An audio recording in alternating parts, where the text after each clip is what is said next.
Hello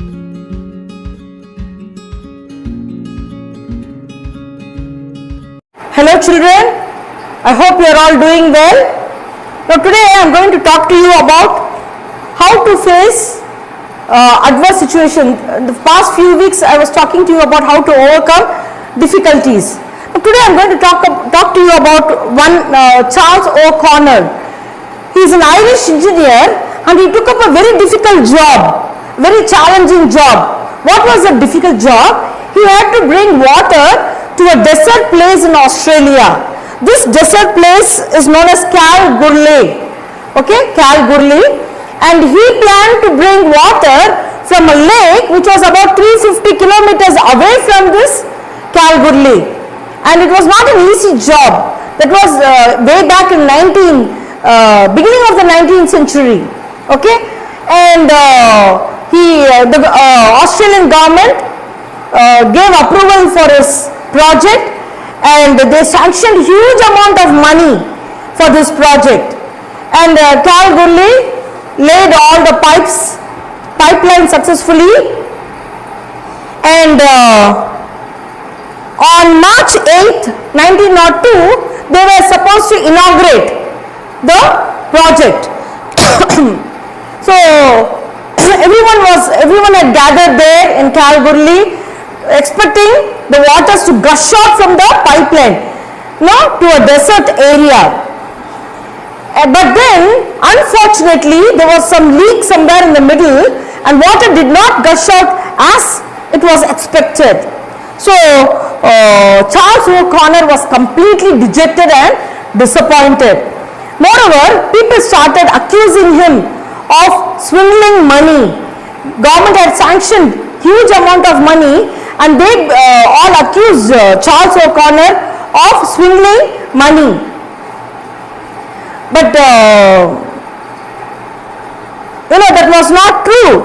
And on 1902, 10th March, what happened? Charles O'Connor killed himself.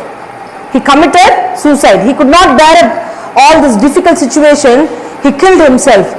But you know what? Sadly, after a few months after his death, the project became a very big success and water did come through the pipeline, and it is still the Australian government is very grateful to Charles O'Connor. But then Charles O'Connor did not live up to see the great success. Now likewise we are also facing very difficult situation due to Corona. It's almost going to be 4 months. We're all confined in our houses. We are not able to come out to school. Is it not? But still, remember, these are all like passing clouds. Clouds will not stay in one place for a long time. They have to move away. They have to give way. So likewise, these problems and difficulties are not permanent. They are only temporary. Trust in God. Okay, the scripture says, surely there is a future, your hope will not be cut off. Surely there is a future and your hope will not be cut off. So have faith in God and please take your online classes very seriously. Prepare well. Okay, take down notes and prepare well. Shall we all say the school prayer together? Our Father in heaven, hallowed be your name. Your kingdom come. Your will be done on earth as it is in heaven. Give us this day our daily bread and forgive us our sins as we forgive those who sin against us. And lead us not into temptation but deliver us from evil. For yours is the kingdom, the power and the glory forever and ever. Amen. God bless you all children. Take care. வணக்கம் மாணவர்களே, நான் இப்போது 3ஆம் வகுப்பு தமிழ் பாடம் நடத்த போகிறேன். மாணவர்களே, சென்ற வகுப்பில் நம்ம பாடம் 4 ஒரு செய்யுள் படித்தோம். அந்த செய்யுளுடைய தலைப்பு கல்யாணமாம் கல்யாணம். நல்ல மனப்பாடம் பண்ணியிருப்பீங்கன்னு நினைக்கிறேன். இந்த வகுப்பில் நம்ம அடுத்த பாடத்தை படிப்போம். அந்த பாடத்தினுடைய தலைப்பு மாணவர்கள் நினைத்தால். இந்த பாடம் உங்களுடைய பாட புத்தகத்தில் பேஜ் நம்பர் 27ல் இருக்குது. சிறுமி மேரி ரொம்ப மகிழ்ச்சியோட துள்ளி குதிச்சுட்டே ஓடி வந்தாள். அவள் தன்னுடைய தோழியான மகிழினியை பார்ப்பதற்காக வந்தாள். அவள்கிட்ட, இன்னைக்கு காலையில் எங்கள் வீட்டு பசு கன்றுக்குட்டி ஒன்றை போட்டு, அந்த கன்றுக்குட்டி பார்க்குறது ரொம்ப அழகாக இருக்குது. இனிமேல் நான் என் வீட்டு கன்றுக்குட்டியோட தான் சேர்ந்து விளையாடுவேன் அப்படின்னு சொன்னான்.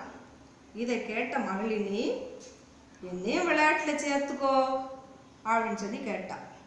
ரெண்டு பேரும் இப்படி பேசிகிட்டே இருக்கும்போது மேரியினுடைய வீட்டு மாட்டு தொழுவத்தில் ஒரே கூட்டமாக இருந்தது. மாட்டு தொழுவம்னா மாடு கட்டி இருக்கக்கூடிய இடம். முளைப்பாரி பாடத்தில் நம்ம மாட்டாந்தொழு பற்றி படித்தோம் இல்லையா, மாட்டு தொழுவம் பற்றி படித்தோம் இல்லையா, ஞாபகம் இருக்கா? சரி, ஏன் இவ்வளவு பேர் கூடியிருக்காங்க அப்படின்னு மேரி ஓடி போய் பார்த்தா. அங்கே அவன் பார்த்த காட்சி கல் நெஞ்சத்தையும் உருக செய்வதாக இருந்தது. கன்றுக்குட்டியை ஈன்ற என்றால் பெற்றெடுத்த என்று பொருள். பசு தனது கழிவுகளை வெளியேற்ற முடியாமல் மூச்சு திணறி இறந்து போயிருந்தது. பாதி கழிவுகள் வெளிவந்திருந்த நிலையில அதுல ஏராளமான நெகிழி குப்பைகள் காணப்பட்டன. நெகிழின்னா பிளாஸ்டிக், நம்ம தினந்தோறும் பயன்படுத்துவோம் இல்லையா, use and throw cover, tea cups, இதெல்லாம். இந்த நெகிழியால் தான் பசு இறந்து விட்டதாக கால்நடை மருத்துவர் சொன்னார். கால்நடை மருத்துவர்னா வெட்டினரி டாக்டர். ரொம்ப கவலையோட மேரி பள்ளிக்கு போனான். மேரியும் மகளினியும் ரொம்ப சோகத்தோடு இருப்பதை அவங்க வகுப்பாசிரியர் பார்த்து அவங்க சோகத்தோடு இருக்கிறதுக்கு என்ன காரணம் அப்படின்னு கேட்டாங்க. நெகிழிகளை பயன்படுத்துறதுனால வரக்கூடிய தீமைகளை பற்றி அவங்க வகுப்பாசிரியர் தெளிவாக ரெண்டு பேருக்கும் விளக்கி சொல்கிறாங்க. நெகிழிகளை நம்ம பயன்படுத்துறதுனால நமக்கு நிறைய தீங்குகள் ஏற்படுது. இந்த நெகிழிகளை மண்ணில் போட்டாலும் அது மட்குவதே இல்லை. இந்த மட்காத குப்பைகளால் சாக்கடைகளில் தண்ணீர் தேங்கி கெட்ட நாற்றம் வீசுது. அதோடு மட்டும் இல்லாமல் கொசுக்கள் உற்பத்தியாகி மலேரியா, டைஃபாய்டு போன்ற நோய்கள் வருவதற்கும் அது காரணமாக அமையுது. நெகிழிகளை எரிப்பதனால அதிலிருந்து வெளிவரக்கூடிய நச்சு காற்று, அதாவது பாய்சனஸ் கேஸ், நாம் சுவாசிக்கக்கூடிய காற்றுடன் கலந்து விடுகிறது. அந்த காற்றை நாம் சுவாசிக்கும்போது நுரையீரல் புற்றுநோய், ஆஸ்துமா, சுவாச கோளாறு போன்ற நோய்கள் ஏற்படுவதற்கு காரணமாகிறது. மேலும் நாம் வாழக்கூடிய பூமிக்கு மேலே ஓசோன் படலம், ஓசோன் லேயர் அப்படின்னு ஒன்று இருக்குது.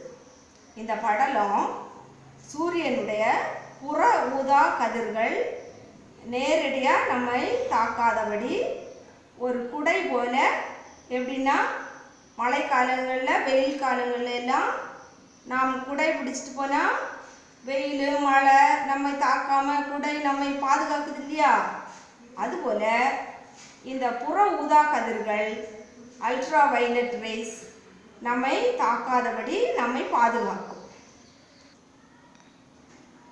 இந்த குடையை பாருங்க, இந்த குடைக்கு மேலே டார்ச் லைட் வெளிச்சம் வருது.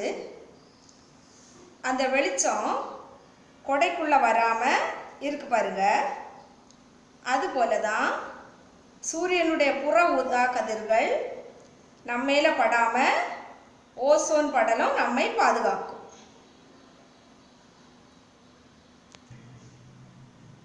டயரு, நெகிழிகளை எரிச்சா அதிலிருந்து வெளிவரக்கூடிய புகை ஓசோன் படலத்தை பாதிப்படைய செய்யும்.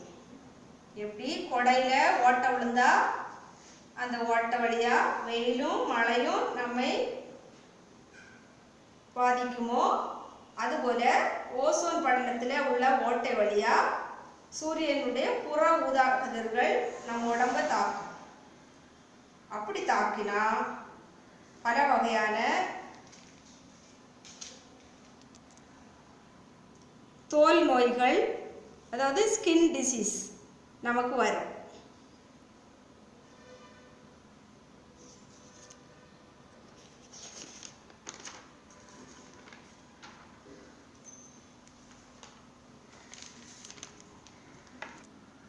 இப்படி பேசிட்டே இருந்தால் மட்டும் போதாது, செயலிலேயும் நம்ம இறங்கணும் அப்படின்னு சொல்லி ஒரு விழிப்புணர்வு அவேர்னஸ் பேரணி ஒன்று நடத்தினாங்க.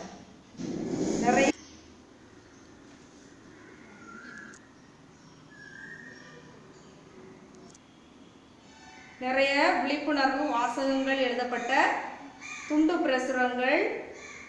பிரசுரங்கள்னா பிட் நோட்டீஸ் பொதுமக்களிடம் கொடுத்து விழிப்புணர்வு ஏற்படுத்தினர். துணிப்பை என்பது எளிதானது, தூர எறிந்தால் உரமானது. நெகிழி என்பது அழகானது, வீசி எறிந்தால் விஷமானது. இந்த கவரை மாதிரி.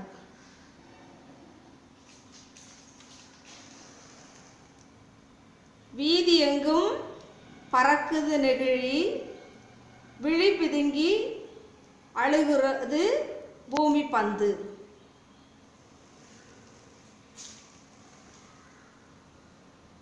பூமியை கெடுக்கும் பூதம் யாரு? நெகிழி என்றே அதற்கு பேரு.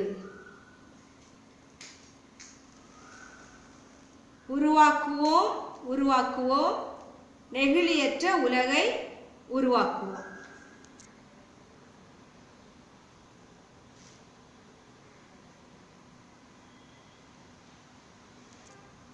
காகிதங்களை கொண்டு நிறைய பைகளை எல்லாம் செய்தாங்க. அந்த ஊரில் எல்லா கடைகள்லையும் நெகிழி பைகள் பயன்படுத்தாதவாறு எல்லாருக்கும் அறிவுறுத்தப்பட்டது. இந்த சிறு பிள்ளைகளுடைய முயற்சியினால நெகிழி இல்லாத ஊராக அந்த ஊர் மாறி வருகிறதாம். இதை போல நாமும் கடைகளுக்கு போகும்போது துணிப்பை, சணல் பை போன்றவைகளை எடுத்துக்கொண்டு போக வேண்டும். மாணவர்களே, நீங்கள் நினைச்சா நம்ம ஊரையும் நெகிழி இல்லாத ஊராக மாற்ற முடியும். ஆரம்பத்தில் கொஞ்சம் கஷ்டமாக தான் இருக்கும். அந்த கஷ்டத்தை பார்க்காம நெகிழியை பயன்படுத்துவதை நாம் கண்டிப்பாக தவிர்க்கணும். உங்கள் பெற்றோர் பயன்படுத்தினாலும் அதை நீங்கள் தடுக்கணும். அதை பயன்படுத்தாதவாறு நீங்கள் தான் பார்த்து கொள்ளணும். எந்த காரணத்துக்காகவும் நெகிழி குப்பைகளையோ டயர் போன்றவற்றையோ தீயிலிட்டு எரிக்கவே கூடாது. அப்படி நம்ம எரிச்சோம்னா அந்த புகை நாம் சுவாசிக்கக்கூடிய காற்றோட கலந்து நமக்கு நுரையீரல் புற்றுநோய், மூச்சு திணறல், ஆஸ்துமா போன்ற சுவாச கோளாறுகள் ஏற்படும். அது நம்மளுடைய உயிருக்கே பெரிய ஆபத்தாக முடிந்துவிடும். நெகிழி பயன்பாட்டை தவிர்ப்போம், நோயில்லா உலகை படைப்போம். நன்றி மாணவர்களே, அடுத்த வகுப்பில் சந்திப்போமா?